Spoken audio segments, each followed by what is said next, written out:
ล้ชิดตามโครงการครอบครัวสัมพันธ์เพื่อเป็นของขวัญในวันแม่12สิงหาคม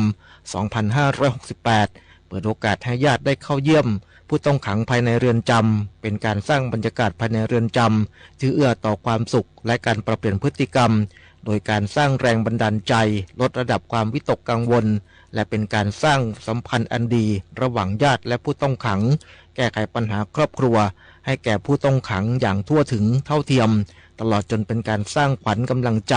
ให้ผู้ต้องขังมีแรงจูงใจในการปรับเปลี่ยนทัศนคติและพฤติกรรมให้เป็นไปในทิศทางที่ดีเป็นประโยชน์ต่อการควบคุมและพัฒนาพฤตินิสัยสามารถกลับตัวกลับใจเป็นคนดีถนอมสีแก้วเลิศสวทฝังรายงานจบข่าวทิติมาอินกล่ำอ่านรับฟังข่าวครั้งต่อไปเวลา 11:00 น.ค่ะติดตามข่าวที่นำเสนอไปแล้วได้ที่ www.thainews.prd.go.th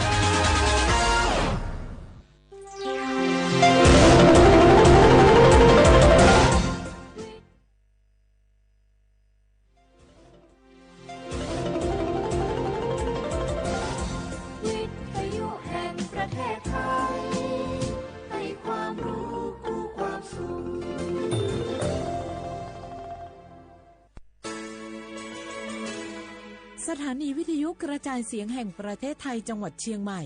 AM 1476 กิโลเฮิรตซ์สถานีวิทยุภาคภาษาชาติพันธุ์แห่งเดียวในประเทศไทยที่มีความทันสมัยเชื่อถือได้สร้างอัตลักษณ์กลุ่มชาติพันธุ์สู่สากล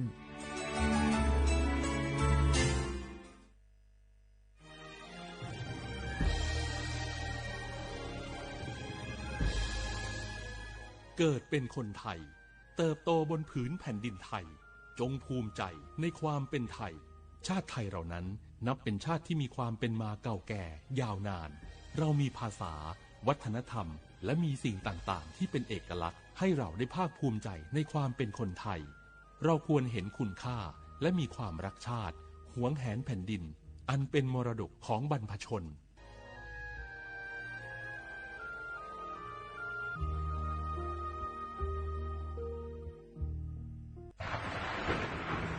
ฝนตกหนักน้ำท่วมภัยธรรมชาติที่เราหลีกเลี่ยงไม่ได้แต่เราสามารถเตรียมตัวให้พร้อมเพื่อความปลอดภัยของทุกคนในครอบครัวได้ก่อนน้ำมาเตรียมตัวให้พร้อมเก็บของสำคัญขึ้นที่สูงเช่นเอกสารสำคัญเงินสดและสิ่งของจำเป็นอื่นๆและถ้าหากบ้านอยู่ในพื้นที่เสี่ยงให้ติดตามข่าวสารจากทางราชการอย่างใกล้ชิดเตรียมไฟฉายแบตเตอรี่สำรองวิทยุสื่อสารและยาสามัญประจำบ้านไว้ให้พร้อมและอย่าลืมตรวจสอบเส้นทางอพยพที่ใกล้ที่สุดด้วยขณะเกิดน้ำท่วมอย่าเดินฝ่าน้ำที่ไหลแรงหลีกเลี่ยงการสัมผัสกระแสไฟฟ้า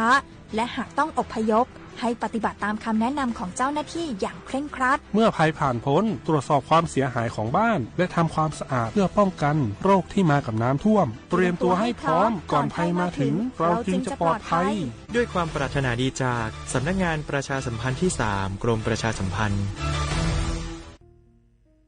ติดขัดเรื่องการรักษาไม่รู้จะใช้สิทธิบัตรทองยังไงไปที่ไหนได้บ้างต้องการร้องเรียนร้องทุกข์มีคำถามมากมายเกี่ยวกับการใช้สิทธิบัตรทองสอบถามได้ที่สายด่วนสปสช1330โทรฟรี24ชั่วโมงตอบทุกคำถามให้คุณรู้ทุกเรื่องเพื่อไม่พลาดทุกสิทธิการรักษาเจ้าหยุดยาวปีนี้ปีปิกบ้านก็ปิกกายึดเติมหาที่บ้านไม่ได้ปิกมาหลายปีแล้วใครไปกอดป้าอุ้ยแม่อุ้ยแล้วโอ้ดีใจขนาดเลยมาทางเส้นใดน่ะรถนักขนาดกำลังพอเส้นทาง GPS อยู่เนี่ยมันซอกปลาหลงว่าจะเลือกเส้นทางลับแล้วก็พอเส้นทางเลี่ยงที่มันมีจุดบริการประชาชนต่างๆถ้าเอารถไปเช็คแล้วยังเจ้าเรียบร้อยแล้วเป็นน้ำมันเครื่องน้ำมันเบรกน้ำมันเกียร์ผ้าเบรกลมยางไฟรถพร้อมขนาดจะฟังติ๊กผูกมาเจ้าเลยแต่ว่าแรงเนี่ยที่นาการจะพาไปเลี้ยงว่าจะไปแดนทรงกายอย่างน้อยโอ้บ่ได้เนอะเกียมรถพร้อมคนขับก็ต้องพร้อมตัวนอนน้อยหลับในเดี๋ยวรถปุ่งเข้าข้างทางได้ไปโรงพยาบาลแตนนะแต่อันต่อไปละเดี๋ยวเช็คเส้นทางเสร็จพี่จะไปนอนละปิ๊กบ้านปลอดภัยนะพี่เดินทางปลอดภัยใส่ใจกฎจราจรด้วยความปรารถนาดีจากสำนักงานประชาสัมพันธ์ที่3กรมประชาสัมพันธ์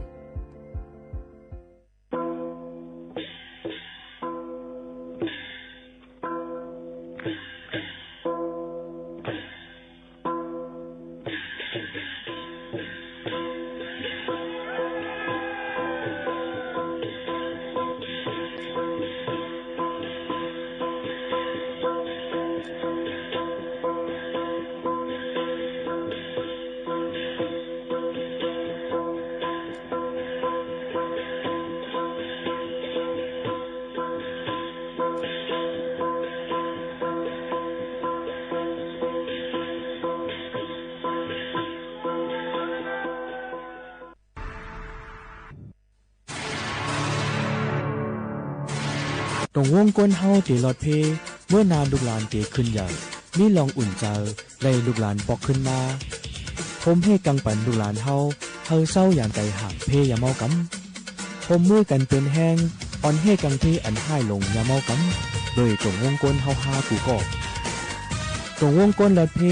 อ่อนโฮมมือให้สร้างตาเมื่อนาลูกหลานเฮาขึ้นสูงห่างไกลยันเพอย่าเมากำกูมือตาเส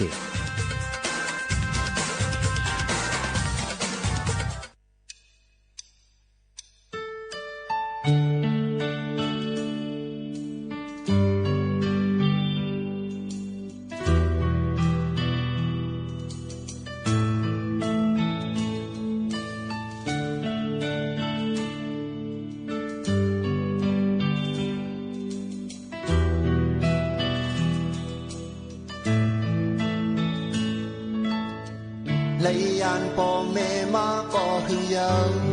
dám liêu tự trình hành men khuyên hơn phải làm dàn hương có máu chóm hôm pan vây lệ cứ để lấy đốc kín mà giòn sang từ cao giòn su hà yu mà ta bị đúc phong áo dài nắng bỏ đắng mẹลึกใจก้มคุกเข่าไว้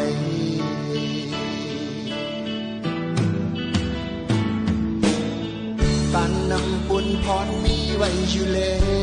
ยยามเดียวเจอถึงหันแม่นเคลื่อนเฮินอยู่ก่อนดีจือกันเมื่อเฮินแบบในเสียวนเจอเฮาดีบุญแดงจอมกลางเยอะไม่การลึกหินไฟไม่นาอำบางอันเกินคนมาอยากตามมุมอ่านเมื่อนาบุญพรคึกจับตัวไว้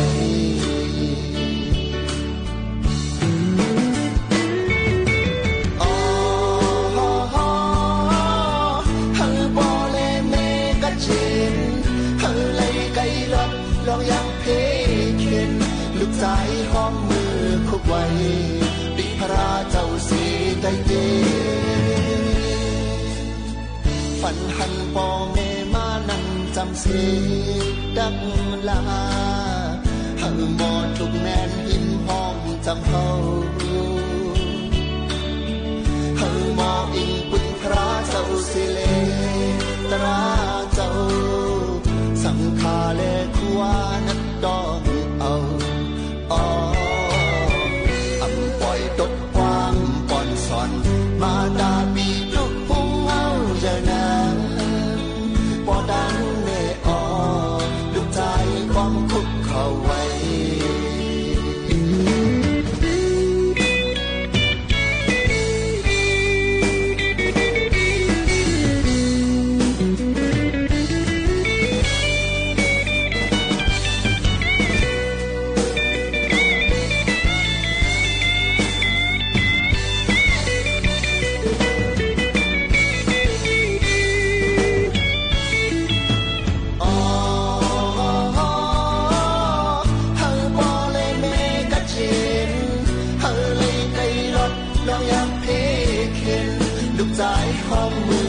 ไว้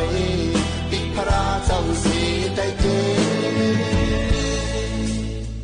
ฝันหันป่อแม่มานั่งจำเสียดังลาเฮาหมอทุกแม่นอิ่มหอมจำเฮาหมออิงปุญพระเจ้าสิเลตราเจ้า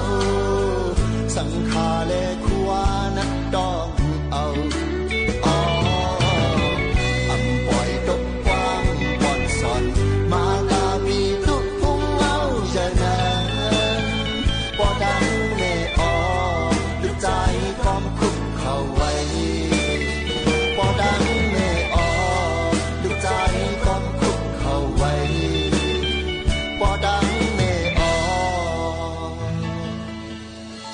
ลึกใจ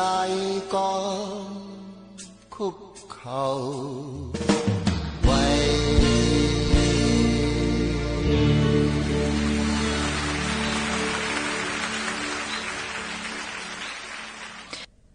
เมื่อสูงค่าเมื่อสูงพี่น้องพุงยินถ่อมเฮาเขากูก็กูก้นค่ะทบกันเดนตอนการห้องปล่อยเสียงสวทเก้งใหม่ AM 147 กิโลเฮิรตซ์ทบกันกูวันพอถึงมาข้าวยาม 10 โมงถึง 11 โมงกลางในกลางค่ำอยู่จอมขาวโมขาวนู้นสุภาวันเชื้อสารวินเป็นอ้อยก่อไอเสปอแม่ปีๆน้องๆเฮาเขาเหมือนในถึงมา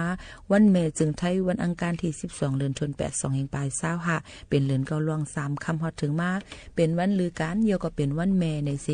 อ่อนกันอยู่กลุ่มย่อหมุนกลุ่มเกจูหมุนเงาก็เป็นแม่กันกูก็กูก้นเสให้อยู่กึกเฮาขากว่ายินยาวข่าวหึงกันกูก็กูก้นนั่นค่ะภายไทยเปิ้นว่าวันเฉลิมพระชนมพรรษาสมเด็จพระนางเจ้าสิริกิติ์พระบรมราชินีนาถพระบรมราชินีพันปีหลวงและวันแม่แห่งชาติเนี่ยค่ะก็เปิ้นนั่นแหละได้เป็นวันเกิดเจ้านางหอคำพันปีหลวงในตนที่เก่าและเป็นวันแม่จึงไทยไหนก็เปิ้นนั้นเมื่อในก็ได้เป็นวันลือการเสโรงเรียนดูเรียนเขาก็ได้อ่ำกว่าค่ะเฮาค่ะก็ได้เลยอยู่เฮิรนรู้รวมด้วยถึงกันในวันเมื่อในค่ะพี่น้องเขาค่ะรู้ถ่อมอยู่ดีเลยตั้งรายการพ้องเอามาได้ถ่อมตั้งออมล้มเรดิโอเอามาได้ถ่อมตั้ง Facebook Live สปทเก้งใหม่ AM 1476ในก็ให้เลยพูดถึงกลุ่มบุญเงาก็เป็นปอเป็นแม่สองเจ้าเขาเซนะคะรวมด้วยถึงกันมือยังตึงมีอาสากสายเจอกันในอยู่นะคะก็เอลเลตี้เลยก็ถ่อมด้วยข่าวเงากันสีกั้มในฝากตวนถึงพี่น้องเขาซึ่งหนังในค่ะยังพ้องเดลิวออนกันลือลือใจถ่อมด้วยเพียงความเกี่ยวกับแม่ในกันก่อนส่งขึ้นมาอบโอ้กันเทียงในค่ะ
เลยลือหรือใจถ่อมได้เพ่งความเกี่ยวกับไอ้ลองแม่เนี่ยนั่นค่ะย้อนนั่นแหละหลายตีหลายตั้งตีอ่อนกัน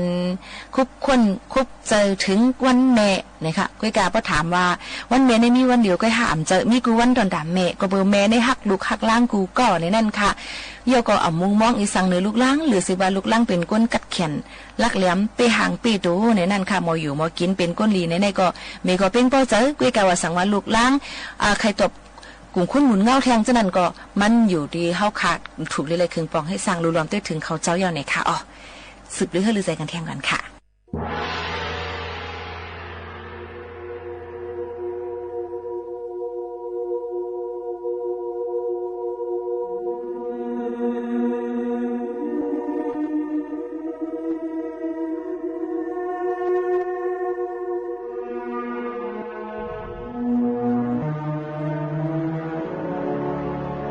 มาชุงพี่น้องทำยินเสียงใจดังเสียงกูปอดปืนเลยค่ะขาครูสายวัน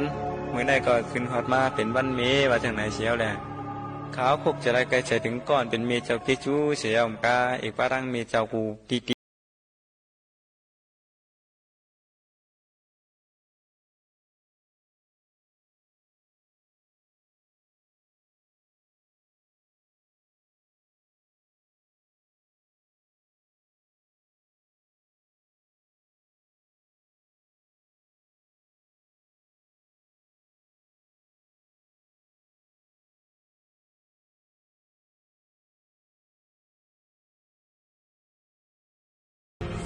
อติขาอติขาย้อนยุกมือไว้สากกุ้งมุนดีพุงเงา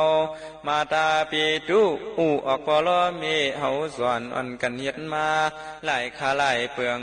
ยักเรศเจไหลก็เมียมปันขี่ตกมองสักสองลูกยิงลูกใจเลยอยู่เปียวเกิดมีก็เพียงพอดีเจอวันละกินตวน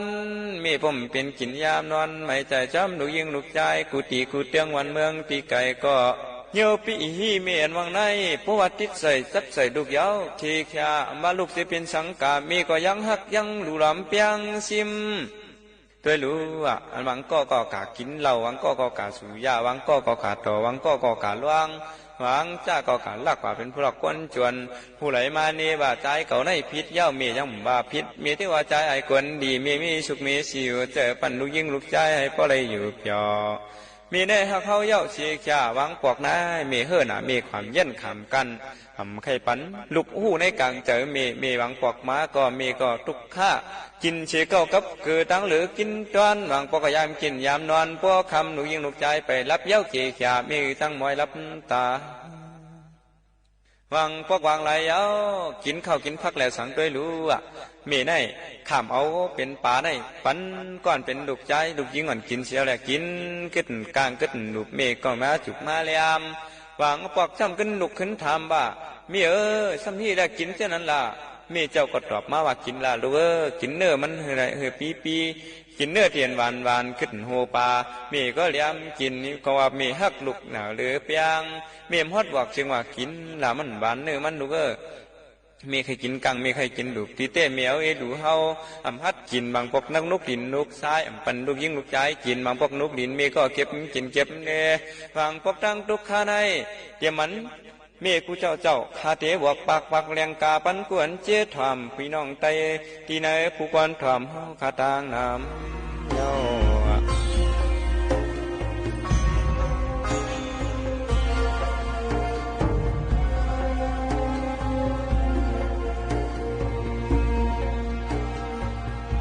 มีอยู่เมื่อนานว่ะมันเป็นก้อนหนึ่งมันหูจักกลุ่มปอกลุ่มเมเจ้าเกจูสอนหีคำไล่สอนหีคำไล่สอนถึงหน้าวันหนึ่งมามันก็สอนระยะออกวันออกเมืองกะมีลูกมีลางเจ้าก็มันมีลูกมาให้น่ะวะก็มันลูกทำใครเมียวกะเมียวมาเลี้ยงไว้เอาปลาได้วืดกับเป็นเมียวอ่ะกูเคยเป็นเมียวกินเมียวก่อนนะไงอยากเลยลูกมันกินอิ่มเมียวขึ้นนั้นจับมอจับบันมีมันก็เลี้ยมกินกับมันมีมันเลี้ยมกินน้ำวนถึงมีเจ้าเกจูมันก็ไปฮัดบวกถึงมาแทงวันหนึ่งมันก็โหเนื้อสมันวืดกว่าร่างคางเฮือนนั่นมันเป็นตองมันนั่นเมียวอ่อนเจ้านั่นมีวันไหนกะเก็บเล่จำตองอันเมียเจ้านั่นกะหิมมีมันก็ปันเดปันหิมเมียมือเขาก็เรียกนั่นเนาะมีเจ้าเกจูก่อนได้เมื่อเขากินข้าวใหม่ปลานั่นในสังหมายปันกำข้าวใหม่กำข้าวดีสุกสี เพิ่มนุกดินนุกทรายปันนุกปันหมดจีเมียงตอมอะไรความอะไรขึ้นเมียติ้นออกมาปันเมมขามกินเย็นกันเมื่ออยู่7 วันก็สู่เข้า9 เดือนก็สู่เกิดว่าจังไหนเสียแล้วตั้งแต่เขาเกิดมาไหนแต่ตกผงเจ๊จุ้ยของน้องน้อยเนาะไหนมาวนไปขึ้นจังไหนเสียแล้วมันก็น้ำตาไหลลงมาน้ำเกี่ยมมันเสียอ๋อก็ที่หี่นอเนี่ยมันมาด้วยต้องมีหักลุกมีก้นก็หลงสัตว์ก็เพ่งกันตรงนั้นเนี่ยมันก็ปอกของมือขึ้นบางเฮินมันขึ้นมือถึงแล้วมีก็และชุดเชียงความกะอ๋อก็ไม่เกาที่หี่นอในเมืองกวนเนี่ยปากมีเสียนมีเฮียงมีหมื่นมีล้านมีก็เพ่งมีก็เหลียวยาวเนี่ยมันก็เหมือนยังไงให้มีผู้ถอนก็หนึ่งมาลาดนี่มันมาไม่ให้อย่างใจให้ก็มันมาขึ้นยาวก็มันมีมันไข่กินมันมีอยู่เมียหนึ่งว่ะไข่กินหมักเกียงนะว่ะกาหมักเกียงมาสุกมาต่างวันต่างกองว่าป้วนรถพื้นนะว่ะจังว่ากินเนาะไหนเมื่อมีเมืองกวนเขาหนูเลี้ยงเขามีเจ้าเกจูเขาเมื่อเขามีเมืองกวนอยู่น่ะเมื่อเตื้อต้องตาอาปากกาดไรมาไรอยู่เขาขาหลวนกันลุมล้อมลืมลาอย่าปันมองปันชาจะรู้เมื่อเขาขาก็เรียกนั่นเมื่อเขาไปหมอลาดก้ามมีก็ใครลาดเมื่อเขาไปหมอจุกหมอปันมีก็เอาปันอ่อมต้อมสุกชีในดีในบ้านมีก็มาปันไกวยามนั้นมีก็ทุกข์เพราะว่าเปลี่ยนกวนให้ลูกเก่ามนดีไปตั้งแล้วหันมีกันหันเสียงนูเสียงนกอ่อนห้องกาขวัญจนไหนมีก็เตียกสวนปันโจเจเหมือนเสียเมียงวีห้องปันจนจอดวางปอกนายน้อ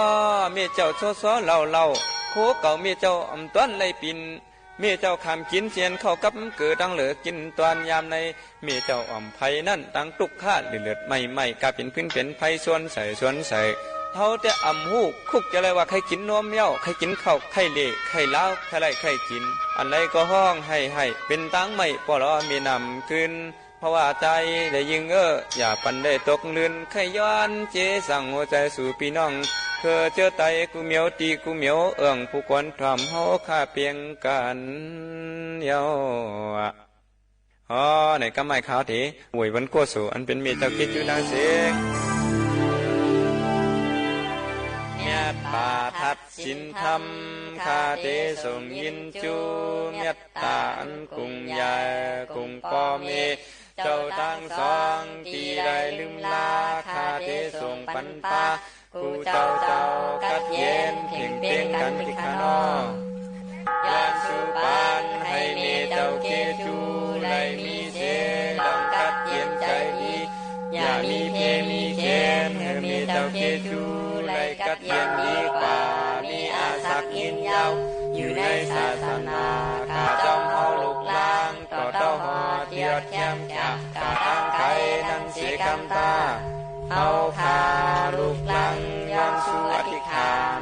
ให้มีเจ้าเกจูปอเจ้าเกจูตั้งเสียงไรกัดเย็นใจสิคำตานอสาธุ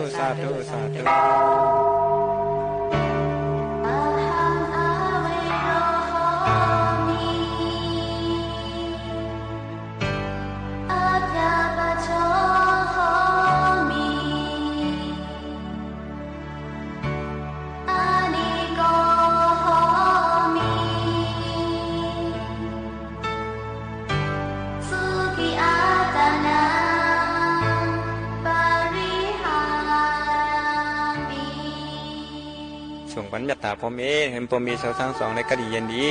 พอมีร่างเสงในเมืองคงกังทีในถ่อมด้อมกันในก็เต็มมันเต็มพีเต็มสารเต็มสัตเต็มกวน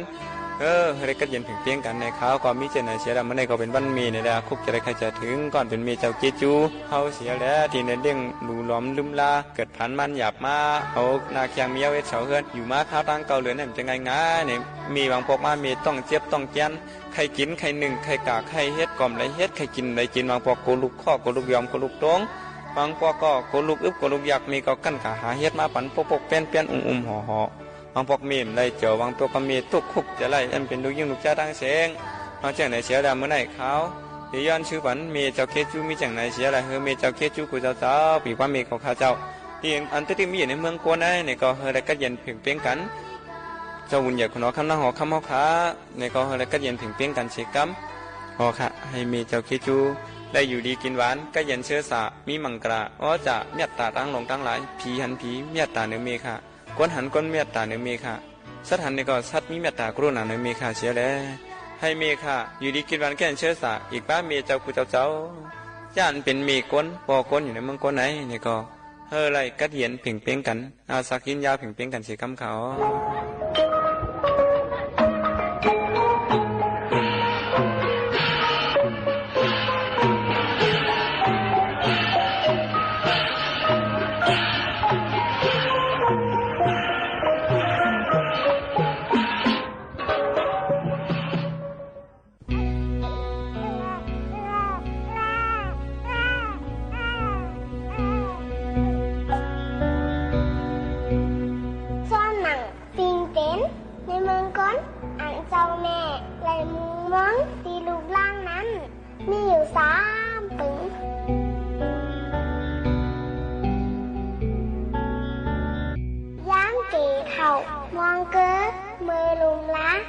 ยามเป็นคินมองเก๋มือยุดยาเหินหืนตาเตะตายสายใจผ่ามองลูกจอยปิดตาเมื่อลืมมึง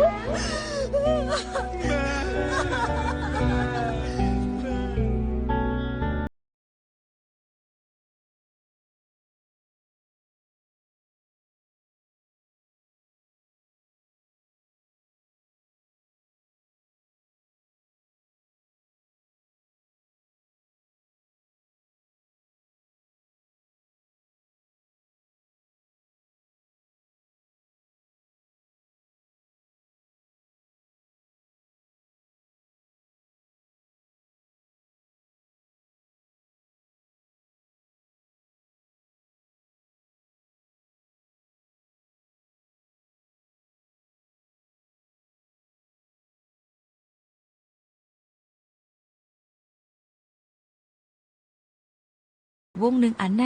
ปอมีคน2 กกผู้มีการติดต่อกับสืบกันเลยซบความเมียวค่ะกอมนั้นจังมีมาความอันว่าหลวมตินจางเอาไหลหลวมความอ่ำเอาไหลขึ้นในหมอลาดเป็นสะเทอ่ำหมอลาดเป็นเพหักกันก็ย้อนซบอ่อนในจังกันก็ย้อนซบอ่อนในค่ะเสื้อนั่นมีมาจังว่าลองลาจาในก้นเมืองเฮาขากูก็ลีไลใส่เจอกันไว้เตๆว่าๆค่ะนะลายเฮ็ดลายสร้างมันสำถูกลีไลเป็นจึงหือหลาในข้อที่1ค่ะมีลองสังเสอำว่าลีไลไว้เจอกัดเย็นๆเสเลลัดจ้าเสียงแจ้งคอแตกแล้งกันค่ะข้อที่2ลาดจ้าจ้อมอันถูกแมนลวยตราเฮาหนังกันอำลีไลลาดเฮาก้อนนึงปอเลยลู่ซุ่มแตกใหญ่ย้อนหรือสุบความเฮาข้อที่3เดเลลาดจ้าจ้อมฟังห่างอันเย็นเงออมปอมเสียงอ่อนๆอำเชิงอำไว้ลาดเฮาลีมึดลีเปียงนั่นค่ะนะข้อที่4ค่ะลาดจาให้หู้ดีสูงดีเตี่ยมเฮาด้วยกุนด้วยดีด้วยข้าวยำกะลาดเดสะปุกกะลาในค่ะข้อที่5ค่ะลาดจาจ้อมลึกหนังเลิกนักเลิกเมาจื้อๆใจๆอำรูแม่ความค่าจื้อขายเสียงกันข้อที่6ซ้ำลาดจาเฮามีนำมีดูค่ะนะความอันมีพ่อนหลีจังเป็นพ่อนจ้านั่นก็ไว้สติเสียงเงืองแวค่ะข้อที่7เฮาคู่พ่อนหลีพ่อนจ้ามีลองเอาปุ้นพ่อนเหนือความเจ้าเก่าเตลาดดิดกว่าเสอำหับขึ้นปุ้นพ่อนเหนือความเจ้าเก่านั่นเตอำเลยมีค่ะข้อที่8ความในลีเลวุ่นไข่หิวจังแตกอย่างด้วยนั่นค่ะนะแตกอย่างด้วยจังเตลาดในกอบนั้นแลกูลองกูอันลองลาจาในเป็นลองตั้งอันลำลองเตว่าสังว่ายิ่งหมกขาวนวลก็เหมือนกันค่ะลาดอำทุกูเมียนเซอในกอบหมอกลาดต้มตั้งมาถึงกันเลยเหมือนกัน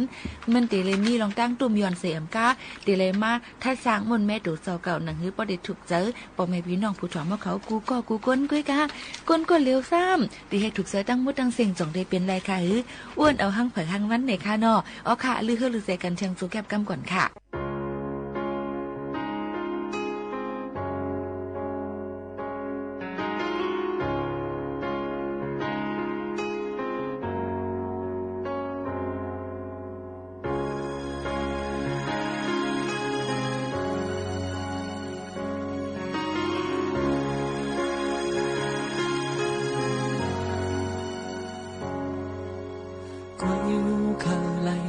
能間就潤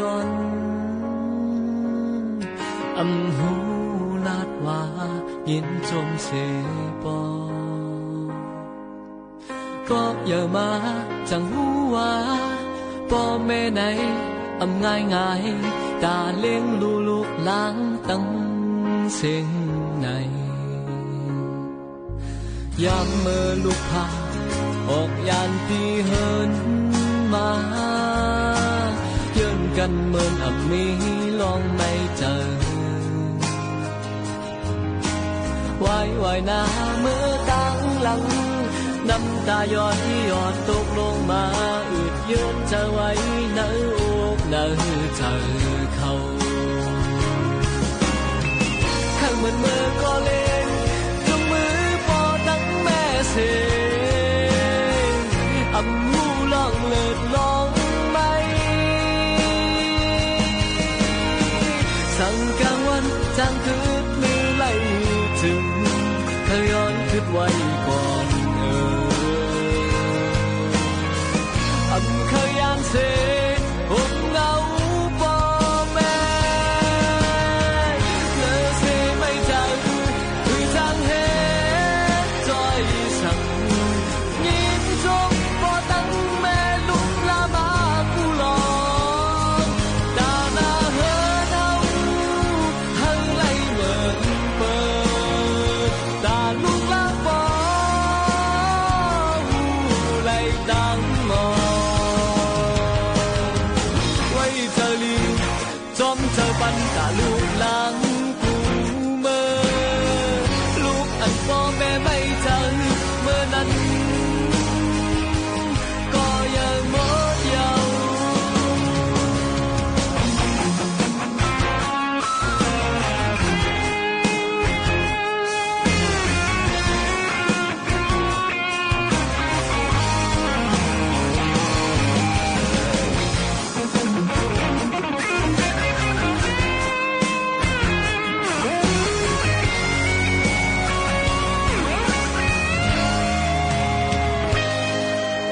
ยามเมื่อลูกพาออกยานที่เฮินมาเยื่นกันเหมือนอับมีลองไม่เจอ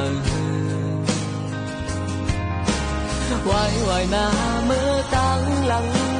น้ำตาย้อยหยอดตกลงมาอืดเยือนจะไว้เนื้ออกเนื้อใจเขาข้างเหมือนมือก็เล็กเสียงอำหูล่องเลิกลองไม่สั่งกลางวันจางคืนมือไหลถึงเธอย้อนคืนไว้ก่อนเคยยานเสียผมเงาพ่อแม่เลอเสียไม่เจอคือจางเหสั่งยิ้มจงพอตั้งแม่ลุกลามากูหลอกดาหน้าเฮินเอาหังไหลเหมือนเปิดดาลุกลาบอกูไหลตั้งนอนไว้เธอลิงจอมเธอปันตาลูกหลังกูเมื่อลูกอันพ่อแม่ไม่เจอเมื่อนั้นก็ยังหมดเยาว์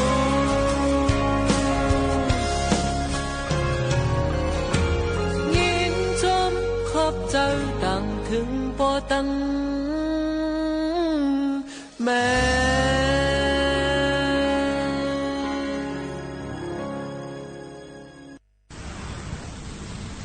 ลูกอ่อนเจ้าใน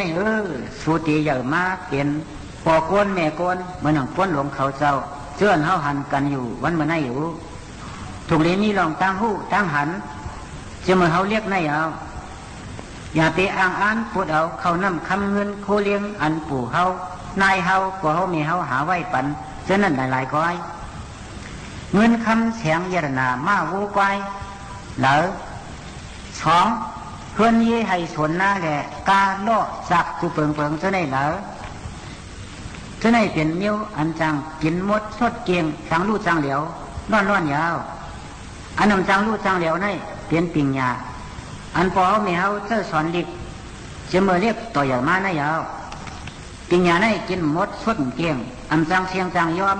ลิกในเปลี่ยนกับซอกกูรองยาวอัมหูลิกหนังตาตันอัมหันลิกหนังตาหมอด พอสู่กูเปลี่ยนอีมือไอง่าในก็คัดเจอสอนดิกูวันตาเกตั้งเสมืออายุ5-6 ขวบต่อถึงมือเปลี่ยนหมาเปลี่ยนสาวมาไหนกล้าขันสูอ่ำแก็บตัดเลยยังคึกหรือเสียงเมืองกดเมืองกองนั่นดูก่อนใส่เหมานั่งสาวันเขาเอ้ยพอสู่หมอกว่าหมอไปหมออยู่หมอเศร้าทอมความพ่อแม่เท่าเกมีลองตั้งแก้งกำหลีในตื้อกล้าขันสูมแก็บตัดเลยเอาก้อยกะพอสู่อยู่เฉลือชลาเนว่ามสู้อ้วมทอมซึ้งถึงตีเปิ้นจะเลยต่างปันซื้อสัวลูกอ่อนเจ็ดหลายวันไหนก็ก้อยเอาก้มในแรงมันกระทะลูกอ่อนปุกนึงสั่งว่าลูกอ่อนเลี้ยงวัวควายตรงมาหลายกลางปางลูกอ่อนใกล้สอนดีตันเสียขึ้นเมืองผีลูกอ่อนมืดความอามนาลีงามยุ่มยายลูกอ่อนฮักความยองจังหู้ลองเปิงหลีลูกอ่อนพ่อใกล้พ่อเติมช่อจังดูลูกอ่อนพ่อใกล้แหมอ่ำนักแหลมจังมือลูกอ่อนพ่อใกล้หลาจังอากาศใจจามลูกอ่อนพ่อใกล้มังอ่ำหู้สังจังยองลูกอ่อนพ่อใกล้เจ้าอ่ำเปิ้ลเมียเหตุการณ์ลูกอ่อนพ่อใกล้สั่งจังมีปักเปิงลูกอ่อนพ่อใกล้หยอกจังผอกว่าความแข็งลูกอ่อนพ่อใกล้ฮึดจังงานกึดเงือง่าลูกอ่อนพ่อใกล้ป้องจังช่องปลายยานเฮินลูกอ่อนพ่อใกล้เถียงซบเสียงเรื่องจังหลาลูกอ่อนพ่อใกล้สอนอ่อนเฮ็ดสังเตอร์ไงลูกอ่อนในเจอเมาเจอเขามือหนังนุ่นหมูล่ากำมือโกนพัดจุดนวลสอมอ่อยพอย่อมเหอมันลำผู้ตักลำหนังมีพอย่อมเหอมันของผู้ตักของสองห้องพอเปียดเหอเขาชาผู้ตีชาโสโหจังว่ากำสันตะเผอโลหาย่อมหังเผอหังมันตาปอไตในไตอ่อนเขาเอ้ยมันก็ท่าลูกอ่อนกุกสองลูกอ่อนสอนอีกได้วันง่ายนงโคมมาลูกอ่อนเลี้ยงกลางปางเศร้าลำหลังตั้งโตลูกอ่อนเลี้ยงไกววูคุยกเก่ามนฮอนลูกอ่อนเทียมกอมเนเลี่ยมรถตั้งสีลูกอ่อนตอบก้นหลวงอ่ำต้นหงเทเผาลูกอ่อนลัดความแข็งได้ขีเหนียงเมื่อนาลูกอ่อนไปจมสอนผีทางอ่อนรักเชิงลูกอ่อนอ่ำหมอไว้พันลาปล่อยเอามาแค้นเงือลูกอ่อนขั้นทุกนาโยกากระจักน้ำลูกอ่อนขั้นอาบน้ำเปิ้นสมาเมียนเหือเมียนไข่ลูกอ่อนเลียนก้นเท่าจังอึบเข้าตายพันลูกอ่อนจังก้นหลงเพิ่มสงเข้ามืดลูกอ่อนลาก้นเท่าตายเข้าเมืองอันลายลูกอ่อนใกล้พิษกันเผาหันอ่ำถูกเลือดลูกอ่อนปัวจังรักเปิ้นฮักจังเมืองลูกอ่อนข้านเห็นลายไว้มาคึดเปิ้นลูกอ่อนข้านเหตุการณ์ไว้มาผ่านต่อโจจังว่าเฮาโกยำเสียจังอยู่ชาปานกวนเฮาใกล้อาบน้ำแลวีโหตัวเฮาจังเข้มเกมล้วนสุกหน้ากูเนอหน้าเฮาเสือปังตื่นเขี้ยวปอดอย่าเฮาเมียนกูเฮาเปลี่ยนเขี้ยวมังพอเฮาข้านสีปอดเมียงเดี๋ยวฮอดกินแกนเขี้ยวขึ้นให้ตั้งขึ้นไฟเลื่อนจำปอเกิดกินข้าวก็หวานเหตุการณ์ก็ไรตัวเฮาก็ยอมกว่าชกเมียนหนาจุนอยู่ก็ดีเจอพลันก็ดีหังเอียดเสียดเตี้ยเตี้ยล้วนไตเขาเอ้ยนางยิงสาวเขาในก็หลวงหมอก็อินตรีศพเฮาตัวเฮาเตี้ยว่านั่งหือกาขันตัวเฮาพอดีคืนนั้นเฮาหลวงหมอลัดความเย็นแง่หลวงหมอนับยำปอเมเท่าเกหลวงหมอรู้ทิ้งเสื้อคือหลวงหมอถูกเมียนกันหลวงหมอจ้างกำตัวเสือเฮาหลีงามเป้าหลัดความอากาคราเกเดคือเดทำอันนั้นในก็เฮ็ดสกลนมือคันพอหลัดความมาไหนก็ป้าตีนป้ามือยักมิดป้อต่อยโคผอยยุ่มเยอะชูไงพร้อมเธอหุ่นเหือเฮ็ดนั้นจึงกาขันนั่งยิงอ่อนเขาตัวกว่ากำเหนียวแล้วเพื่อไหนแล้วป้าเมื่อก่อนจังว่าพอเฮ็ดดีผีจอยมากพอเฮ็ดซ่าผีขายขันว่าเจ้าไหนแล้วถูกดีเฮ็ดซ้อมห่างยังซ้อมโตโขซ้อมอิงดาเลกาอีและการนำมันมาในก็มีกรรมสาริกาโตเฮาซบเฮาเฮ็ดเอาห่างผางมันนั่นยาวเงินดีแลเงินเก็บคำดีแลคำเก็บเสียงดีแลเสียงเก็บก้นดีแลก้นเก็บอันว่าในโลกาเนี่ยนี้ไว้กูเปิงอยู่เมื่อกลางเงินเก็บคำเก็บเสียงเก็บเท่านั้นนี่เฮาเปลี่ยนเงินดีคำดีเสียงดีมาอำไรนาลายาวก้นเก็บอันว่าในนี่เฮาเปลี่ยนก้นดีมาไรอยู่ เมติเหลอเมติมาโหใจเฮาแจ็บตัดทางเฮาเจ้าเก่าตั้งแต่เอามือให้กว่ามือหน้ากาอันเก่ายังมีอยู่ในเมืองคนไหนเก่าตีไว้เปียดล่องดีตั้งหลงพบของวางชาเจอเก่าก็อำเภอว่นเมียนลาลาพบเก่าก็อำเภอลัดเมียนลาลาตัวเก่าก็อำเฮ็ดอำเภอเฮ็ดเมียนลาลายาวเก่าตีว่นด้วยล่องดีตั้งเนี่ยดัดด้วยความดีความงามเฮ็ดการดีนอนยาวพบเก่าในมักตั้งกินอันดีอันหวานอันกาอันเตียงเต้ข้อความอันดัดออกมาในชบเก่าในไหนก็เจอมันเปลี่ยนความดีความเมียดความมีมังกลามีกาขันก้อยๆเฮ็ดไหนไว้อธิษฐานในเจอเฮาทั้งเฮาจ้างคัดลัดเจอเฮาก็เหลียวต้องให้กึมอ่ำปันลงปันเรื่องเสียปอกในดีเสียปัญญาเจอคนเฮาในมีเฮาดีก็เตลีมีเฮาให้ก็เตให้ก้อยกามีเฮาเปลี่ยนคนให้คนเกียกในง่ายเฉมีเฮาเปลี่ยนคนหลีคนงามปากคนเหียงคนรู้ก่อนนอหมูลาคนหลีในมิตีซบตัวโหใจเฮาลูกอ่อนเรียกให้ใจเยียงเฮาเขาทั้งหลายนอหมูลาซบตัวใจเฮาลูกอ่อนทั้งหลายในถ้ามิตีอุเมอ่อนเฮ็ดอ่อนปองอ่อนนัดอ่อนกำอ่อนแก้งมานั่นยาวเพื่อในแดนลูกอ่อนเฮาทั้งหลายในเตสืบเปลี่ยนปอก้นเมก้นกว่าหังขอหังมันอยู่เฮาหลูกพึกไว้เจอหลีดัดก้ามหลีแจ้งกรรมอันหลีเชื่อมือเรียกมืออ่อนในเฮาพยายามไว้เดือนลายไว้ในมาเฮาจังที่เป็นก้นอาแจ้งตั้งยามอันดีอันงามชบความอ่อนหลีตัวเจอเย็นแง่หลี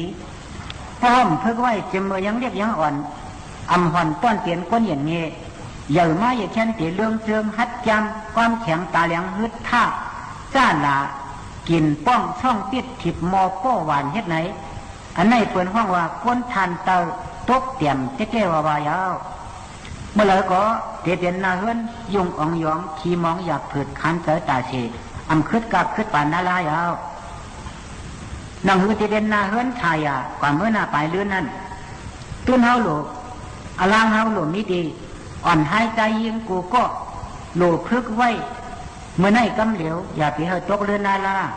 ถ้าหาหลวมีทางผู้โหลหมอเยื่นกันขันทีต่อพ่อแม่พี่น้องเฮาทั้งหลายถ้ามาพ่อแม่พี่น้องป้องท่าว่าหังเฮาไหนก็เฮาอย่าไปเอาเปลี่ยนโตท่าอย่าไว้เจอหมาหน้าปริขับขึ้นนัดต่อกันดีๆไว้เจอมนเกี่ยวๆนัดยุ่มขูดรู้กันพอยัดไหนตื่นทัดเมตตาจังกว่ามือสุกเปียดเจอเช่าใจล้ำกันสิแลหมอหักหอมคว่ำเสียงเปี้ยงปากกันมายาวไว้สติลีเนื้อเฮือนเฮายินหลังนั้นอันว่าเก่านัดต่อมาเมื่อนัดต่อเก่าเอาเป็นปริคาดลงต่อกันป้านพิษกันอยู่ติดในอย่าไปเฮาเปลี่ยนนาลาอย่าไปเฮามีนาลาไม่เป็นปนพรพ่อแม่ก้อยเหมากาป้าทั้งลูกหลานอ่อนให้ใครยิงเฮาเขากูก็กูกวนเฮาหรือเช่นไรเฮาหลงหมอพร้อมกันการนักช่วยกันหับการหยาบช่วยกันเฮ็ดห่มกันกินจังหวานห่มกันหามจังเมาน้ำเจินว่าเกาข้านก้มเขาเฮ็ดเท่านั้นอย่าไปเลี้ยงไว้เนื้อมาหัวใจเฮาสิปอกก็ข้าวย่ำก็จำหมดสิ่งสิเตยย้อนผัดยันพอไม่พี่น้องเขาเมื่อกว่าก่อนส่งขึ้นมาฮบมาชบกันเที่ยงดีเก่าข้าวย่ำเก่าๆจอมกุนจัดรายการเก่าเนี่ยค่ะยิ่งหมวกขาวนุ่นและห้องปล่อยเสียงดังจึงใช้สวทเว้งเก้งมือ AM 1476กิโลเฮิรตซ์ข้าวย่ำ10 โมงต่อถึง11 โมงกลางนั้นและกลางค่ำเนี่ยค่ะยินซุ่มขอบเจอตั้งสิ่งตีไว้ข้าวย่ำมีกาขันมาถ่อมซ้ำกันเจ้าหนังในสิเตยย้อนผัดยันพอไม่พี่น้องเขาเมื่อกว่าก่อนย้อนสู้ปันเหตุการณ์สังก็เฮยย้ำกำสังก็เฮมันปันสังก็เฮแก่นแหลนสังก็เฮถึงตีเป็นปีก็เฮหมฮักน้องกองสังก็ให้ก่ายขายสังก็ให้เลยสุนขายกุ่นก็ให้มักให้มีหนังกลางเจอยังอันนั่นให้เตรียมทวนกันตั้งหมดตั้งเสียงเจิมก็ถ่อมจ้ำถ่อมไกอยู่นอกเมืองในเมืองวันเลยเลยเสียอำว่าเลยยินถ่อมเสียงยิ่งหมวกขานนอยู่ย่ำเลี้ยวเนี่ยก็เฮมักมีหลีเป็นปันเป็นก็หักเหลืองกันกูก็กูก้นเสียกำค่ะตอนแต่วันเมื่อในม่อนค่ะ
กระจายเสียงแห่งประเทศไทยและเครือข่ายทั่วประเทศเสนอข่าวต้นชั่วโมง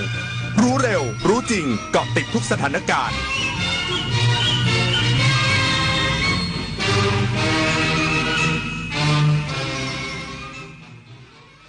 รับฟังข่าวต้นชั่วโมง 11 นาฬิกากับทิติมาอินกล่ำค่ะรักษาราชการแทนนายกรัฐมนตรีลงนามถวายพระพรชัยมงคลสมเด็จพระนางเจ้าสิริกิติ์พระบรมราชินีนาถพระบรมราชชนนีพันปีหลวงเนื่องในโอกาสวันเฉลิมพระชนมพรรษา12